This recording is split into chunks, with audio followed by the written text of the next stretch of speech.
Miverina any amin'izay nandefa azy. Tadio fa manana fahavalo isika. Ny fahavalontsika ho ny baiboly dia tsy nofo amandra fa fanaratsy eny amin'ny rivotra. Eo koa nefa ny olona mitady mitsangana ho fahavalontsika. Androany izay dia faly hanonona teny ho anao. Ka aza miala ary izay indray no arahantsika ao anatin'ity vidéo ity manasanao hanaraka an'izany hatramin'ny farany ao aorian'ny générique.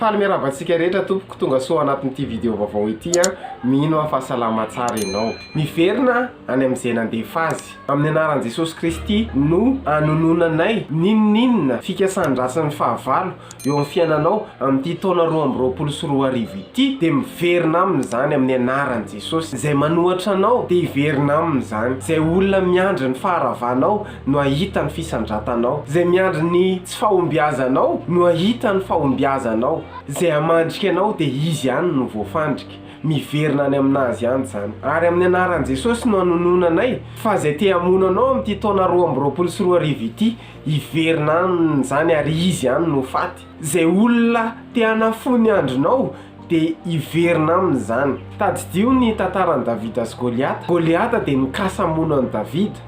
Ary izay ny tenin'ny Goliata hoe manatony lahy fa ho vonoako ary omeko amin'ny voromanidina amin'ny fatiny lahy. Nikasamono azy Goliata tamin'ny sabatra.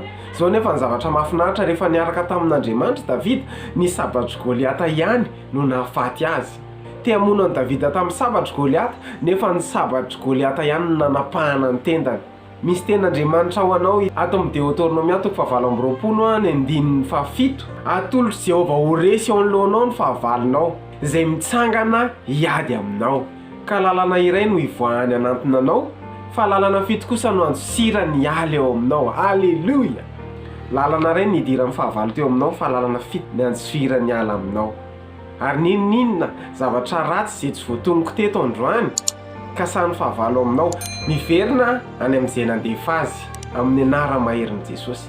Raha nahafinaritra anao ny vidéo dia aza misalasala milike, micommente, mipartager.